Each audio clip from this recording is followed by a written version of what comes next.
ఎవరెన్ని ప్లాన్స్ వేసుకున్నా నాకు ప్లాన్ ఉంటుందంటాడో హీరో. అచ్చంగా ఇలాగే ఉంది డొనాల్డ్ ట్రంప్ తీరు. ప్రపంచంలో ఎవరు కూడా తన మాటను ధిక్కరించడానికి లేదనే ట్రంప్ వీసాల విషయంలో తీసుకొచ్చిన నిబంధనలు ఇప్పుడు ప్రపంచానికి ఆశనిపాతమన్న సంకేతాలు వస్తుంటే, నీతి ఆయోగ్ మాజీ సీఈఓ అమితాబ్ కాంత్ మాత్రం ట్రంప్ సర్కార్ నిర్ణయంపై ఆసక్తికర కామెంట్స్ చేశాడు. H1B వీసా వార్షిక రుసుమును $1,00,000 పెంచాలని అమెరికా అధ్యక్షుడు డొనాల్డ్ ట్రంప్ తీసుకున్న నిర్ణయం ఇండియాకు పెద్ద నష్టం కాదన్నారు, ఇండియాకు లాభమన్నారు. ఈ చర్య ప్రపంచ ప్రతిభకు అమెరికా డోర్స్ క్లోజ్ చేసేలా కనిపిస్తుందన్న ఆయన, వచ్చే రోజుల్లో బెంగళూరు, హైదరాబాద్, పూణే, గుర్గావ్లకు జాక్పాట్ లభించబోతుందని జోస్యం చెప్పాడు. కొత్తగా ఏర్పాటు చేసే ప్రయోగశాలలు, పేటెంట్లు, ఆవిష్కరణలు, స్టార్టప్ల ఏర్పాటుకు ఇండియా ఆప్షన్ కాబోతుంది అన్నారు. రాష్ట్ర విభజన తర్వాత హైదరాబాద్ విశ్వనగరంగా దూసుకుపోతోంది. తాజా నిర్ణయంతో బెంగళూరును కూడా హైదరాబాద్ బీట్ చేసే అవకాశం ఉంది.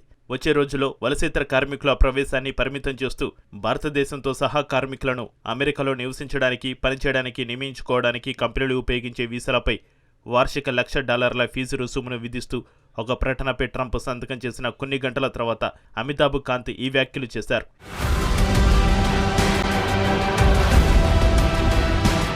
భారతదేశంలోని అత్యుత్తమ వైద్యులు, ఇంజనీర్లు, శాస్త్రవేత్తలు, ఆవిష్కర్తలు వికాస్ భారత్ వైపు భారతదేశ వృద్ధికి, పురోగతికి దోహదపడే అవకాశాన్ని కలిగి ఉన్నారన్నారు.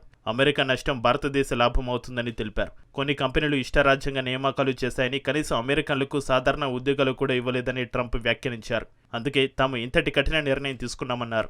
వేతనాలను కృత్రిమంగా అణచివేయడానికి H1B చట్టాన్ని, దాని నిబంధనలను దుర్వినియోగం చేశారని ట్రంప్ ఆరోపించాడు. ఫలితంగా అమెరికన్ పౌరులకు ప్రతికూలమైన కార్మిక మార్కెటింగ్ ఏర్పడిందని, తాత్కాలిక కార్మికులు, అత్యున్నత నైపుణ్యం కలిగిన వారిని నిలుపుకోవడం మరింత కష్టతరమైందన్నాడు. కీలకమైన సైన్స్, టెక్నాలజీ, ఇంజనీరింగ్, మ్యాథ్స్ రంగాలలో అతిపెద్ద ప్రభావం కనిపిస్తుందని ట్రంప్ చెప్పాడు. దేశంలోకి తీసుకొస్తున్న వ్యక్తులు వాస్తవానికి అధిక నైపుణ్యం కలిగిన వారేనని, అమెరికన్ కార్మికులను భర్తీ చేయకూడదని నిర్ధారించడం వల్ల $1,00,000 ఫీజు విధించానని ట్రంప్ గొప్పలు పోయాడు. H1B వీసాలు 3 ఏళ్ల వరకు చెల్లుబాటు అవుతాయి. మరో 3 సంవత్సరాల వరకు పొడిగించేందుకు అవకాశం ఉంటుంది. మరోవైపు అమెరికాకు మద్దతిచ్చే విదేశీయుల కోసం కొత్త వీసా మార్గాన్ని ట్రంప్ అనౌన్స్ చేశాడు. ది గోల్డ్ కార్డు ఉత్తర్వుపైన సంతకం చేశాడు.